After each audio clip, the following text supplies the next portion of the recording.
Okay, I can see you all on the video. It's 8 a.m. Dan, you're up first. Progress and biggest problem, biggest opportunity. Okay, so last week I committed to finishing the beta reader feedback on chapter 4, and I did complete that. However, I did run into some problems. Hey, podcast listener, even if you are alone in your entrepreneurial journey, know that today, right now in your earbuds, you are joined by thousands of entrepreneurs from all around the globe seeking to grow better, more profitable, location-independent businesses. If you'd like to learn more about what we do and download our entire back catalog, check out tropicalmba.com.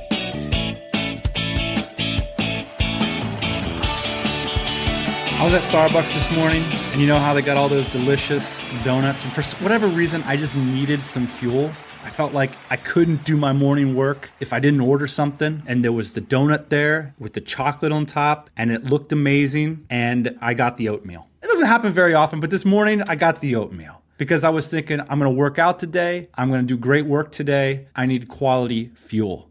Hopefully this episode is like that. It might not be as delicious as the chocolate-covered donut. This is old school block and tackle business strategy. There's like 3 strategies that are almost guaranteed to work that are just difficult to execute because they require you to eat the oatmeal, to choose the thing that might not be as immediately delicious, but will contribute to long-term success. I'm talking about hiring, I'm talking about processes, and I'm talking about getting yourself into high-quality relationships that are honest and push you forward in your life. And that's what today's episode is about. It's about facilitating high-quality masterminds. There's nobody I know who does it better than Taylor Pearson from taylorpearson.me.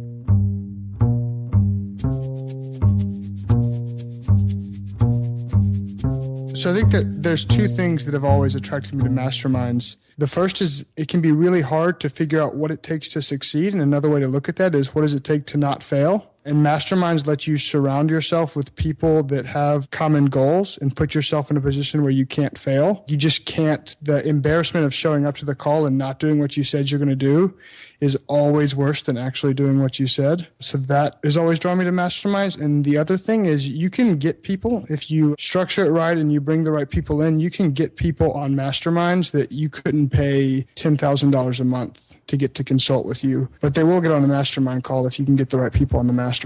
You said it's like being the CEO of people that would never work for you. Yeah, you can be the CEO of people that would never work for anyone. Interesting. So before we, jump into your unique approach to masterminds, how about some success stories? What have you seen, like tangible results come from this sort of arrangement? So the first 2 that came to mind, I've seen masterminds are 100% confidential, so all these names are fake. But I will say Jack, who went from $4 a day on the App Store to $400 a day on the App Store, all because of a mastermind. And also someone that doubled an agency. We'll say Paul doubled his agency in a year. Why couldn't they have just done that on their own? How are you going to go back and are they just being nice to you and saying, thanks, Taylor, for running the mastermind? My business is so much better now. Do you believe them when they say, could you kind of identify a moment, or do you feel like it was just the process? You can't ever say it's 100% with the things, but I think a lot of people join masterminds when they're stuck in a certain area. So they're stuck in sales or they're stuck in scaling, and they go and they look for a mastermind to solve those problems, and then you see an inflection point. So if you're comparing before and after, what changed was the mastermind. And I think that's why they would, and people would attribute success to masterminds. Taylor, I want to take a step back because we talk about masterminds a lot on this show. The concept in general has really been embraced by lifestyle business owners, but it's changed a lot. Like the way that we do it isn't quite the way that Napoleon Hill originally laid it out in Think and Grow Rich. So why don't we just take a brief minute? You can lay out for you what a mastermind is in 2015.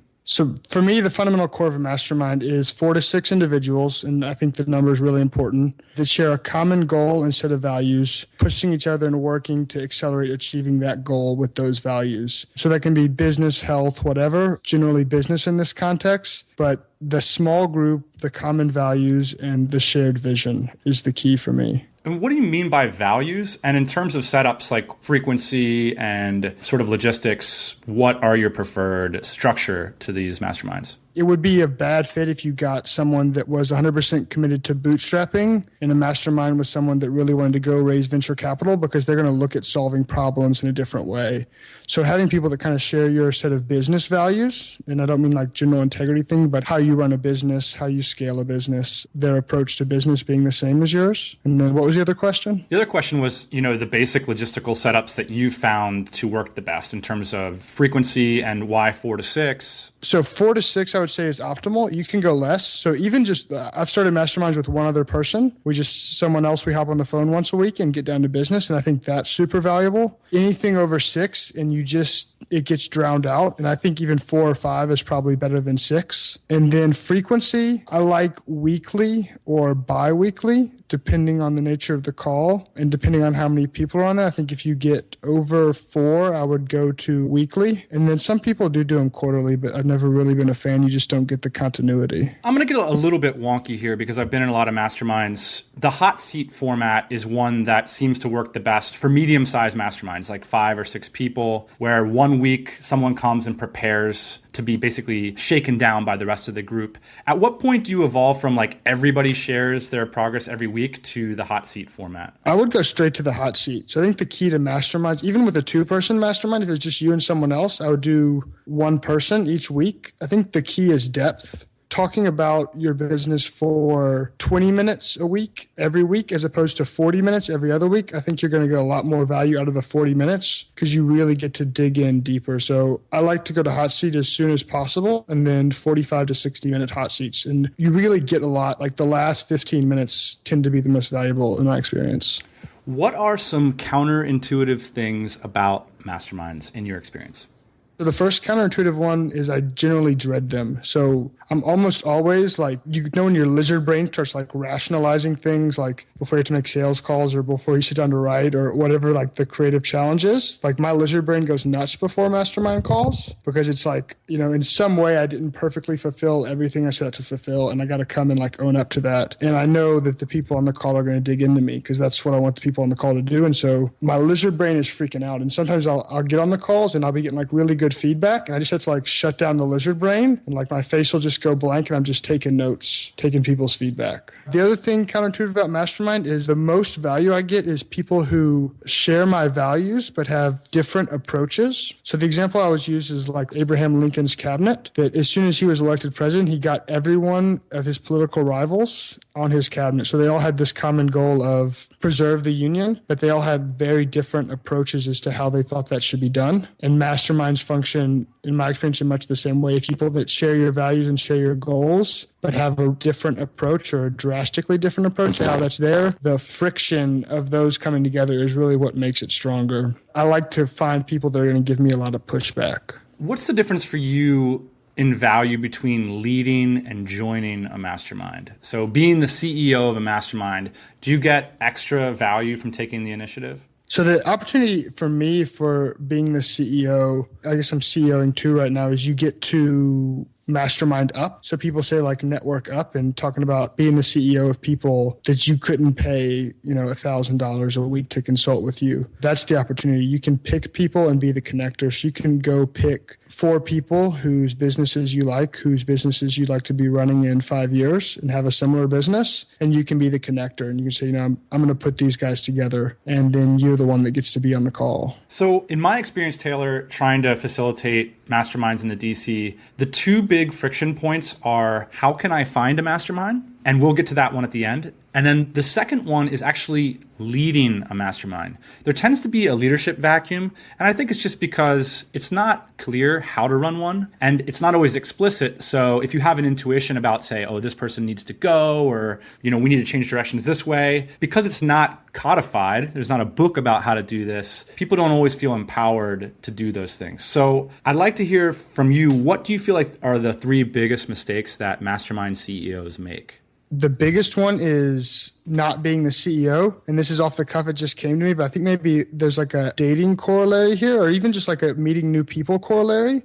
Like the tendency is always you want to be like friendly, right? Like where are you from, what do you do? You ask questions that are low friction, like there's no downside to those questions, but there's also no upside. And all the value in masterminds in general, and definitely being the CEO, is asking the high friction questions. So asking the questions that make people uncomfortable. And it's pure upside, because either they dig it and they're into it and they push back and you get a really high quality mastermind, or if they don't like it, then you want that person out of the mastermind, or you want to get in a different mastermind because you're not going to get a lot of value out of it. Letting it turn into like a social chit chat or a social hour is the most common problem I've seen. And you said the second most common problem you see is being inconsistent. So how does this come about? This is kind of a secondary point to setting the tone like a CEO. Like if you were running a business and you had a meeting and someone just showed up like every second week or every third week, or maybe you couldn't make it except for a couple times a month, that can tend to happen. And no one's inconsistent and no one treats it as like a real commitment. It's just like when it's convenient thing. And you lose all the trust and the depth from that. And finally, you said not being 100% confidential. Have you had problems in masterminds with people leaking information? I've had one minor problem once, which was incidental and didn't turn out to be a major issue. But I think this you hear, and this goes back to trust, is like trust is king. Again, it's like the depth when everything gets really deep and everyone's willing to be insecure about these are the biggest problems, the biggest failures I have, like personally and in my business. Like that's when those people can get in there and like really help you dig into those. And that's the most valuable stuff. But if people don't feel like everything on there is confidential and everything is on there is secure, that's never going to come out, because no one's going to air that out if they feel like this could leak out and this could get back to my employees, or this could get back to people in my network that I don't want to know about it. And it also lets you dig into like the really cool nitty gritty details, like industry profit margins, like stuff you can't find anywhere else. Yeah. Revenue numbers, and that's super, super, super valuable. One of the things I think, mastermind facilitators have a problem with is onboarding new members and getting rid of bad eggs. So what are your processes for this? Because what if there's just some person in your group that's killing the chemistry for whatever reason? What do you do about that? Yeah, that's tough. I've been in one mastermind where someone was asked to leave. And the way we handled it was we basically put down some criteria of, we don't feel like you're fulfilling the obligations to the mastermind. And in order for you to fulfill those, here's what it looks like, ABC. If you do those, come back and let's talk again in 8 weeks. And then we didn't hear from that person again. So that was kind of the end of it. So giving someone that option, but if they're not going to take it seriously, then yeah, it's not a good fit. In terms of onboarding, knowing the person really well. So I've never asked someone to be in a mastermind that I haven't talked to in person before. So like being very, very selective with people and having a pretty good relationship with them on the front end is probably the most important thing. And then making sure long-term goals and values are lined up would be the next thing. Yeah, me and you actually, we're in a mastermind together, and we recently wrote out like what would be the requirements for somebody to join us. They're pretty hardcore, and I thought that was a really fun exercise actually to help like define what our group's about and what our shared values are. Yeah, and I think you can personalize it for every mastermind. Again, like the trap to avoid, though, is turning it into a social hour. And it can be tricky, especially like if you have someone that you're socially on good terms with, but maybe doesn't share your business goals, bringing them into the mastermind and how to handle that. Right. So having like some really defined criteria where it doesn't get personal. It's just like, these are the criteria for the mastermind, and being able to send those out can keep those social relationships going. And then if that's something they want to commit to, great. But if not, then it's not a good fit. One thing I want to say, I think like this is where a lot of people get hung up on like running businesses and masterminds in general is, some people are going to bristle at this idea of if you got 4 people in a group and one bad egg and you're spending 2 hours a week like preparing and executing a call with those people and you're not willing to find a way to get that person out of there. Like that's the kind of CEO move that's required to grow a successful business. So in other words, it's training for those kinds of things. It's way easier to do that than it is to take away someone's livelihood or to reorganize a company. You know what I'm saying? So I think if you're not willing to do these kinds of things, it might be a good gut check. Like, are you really up for this entrepreneurship thing? You also get to see, if you do it right, or if you kind of CEO up or mastermind up, you get to see what people running bigger businesses looks like. And one of the things I struggle with a lot is like, what does my business look like in 3 to 5 years? And so masterminding up gives me like this in-depth insights into all these different models. And I have all these different ideas for what that looks like. Like, what do I need to be doing on a day-to-day basis to get to where I want to be in 3 to 5 years? All right, let's talk about some nuts and bolts, Taylor, in terms of how you actually execute an efficient mastermind. And you do. What are the tools that you found most useful? Google Calendar recurring invites. let me just walk through the process here. So when I'm getting a mastermind started, I generally have a person or two in mind that I want to bring in. And what I'll do is I'll put together the SOP and then basically write a sales letter. So the SOP for me is basically going to be 5 to 10 minutes round robin. So that's going to give a quick status update. And then one person is going to be on the hot seat for that call. And then if I'm CEOing it, I'll be the one taking notes. So there's basically 2 documents in Google Docs, the SOP document and the notes document. And then I'll just write a sales letter. So I'm trying to sell this mastermind, people I want into it. I'll pop open Gmail, write a sales letter to them, bring them into the mastermind. We'll get on, do an orientation call, and then you set up a Google Calendar recurring invite, either a Google Hangout. I do a couple in Google Hangouts, which works well as long as everyone's connection is stable. And if connections are faulty, I think GoToMeeting can be a better tool in some cases.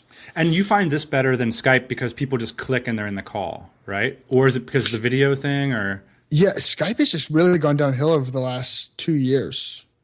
Like Skype's trending a long way and Hangout seems to be getting better and better. GoToMeeting is getting worse. So yeah, if I had to pick one now, I'd probably go Hangouts. And then other tool I think is Good Questions. And this kind of comes back to the trust thing, understanding how to ask effective questions for you as the CEO and for everyone else on the mastermind. And I think someone has to set the tone for what those kind of questions are going to be. Are they going to be kind of like broad generic questions or are they going to be more incisive?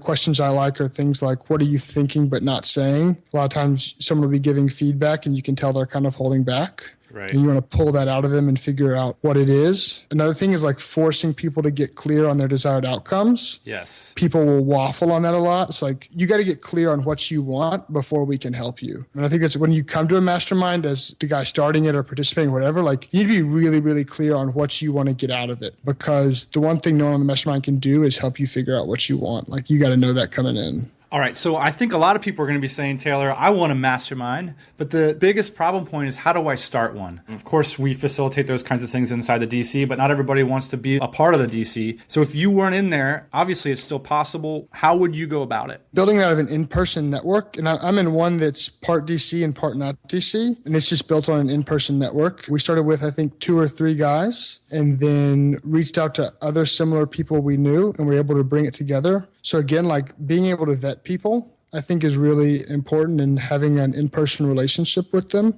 is the best possible way to do that. You just get so much more context. If I wasn't in a situation where I could put it together in person, I would pick, I think the people you want to identify or see where your business, where you want it to be in 5 to 10 years, pick the people that have the closest business model to that, and start reaching out to those people. So I would maybe spend, a month or 2 and stalk them on Twitter, talk to them, and then try and get them in a mastermind. Yeah, I mean, it might be best to talk to them for a different reason first. Yeah. Because it's hard to give people a questionnaire and figure out whether they jibed with your values. Yeah, for sure. I think definitely get them on the phone. I would start in person. Like if you told me I had to go start another mastermind, like I would look at the top people in my network that I hang out with now, and I would find a way to get them in a mastermind. So Taylor, would you be willing to share your SOPs with the TMBA audience so that we can all be effective mastermind CEOs? Yeah, I'll send you over the SOP template and the notes template I use. All right. Well, as always, thanks for joining us, Taylor. And I'm quaking in my boots because in 48 hours, I got a call with you and I got to show up with the goods. So I'm going to get to work. We'll see how it goes.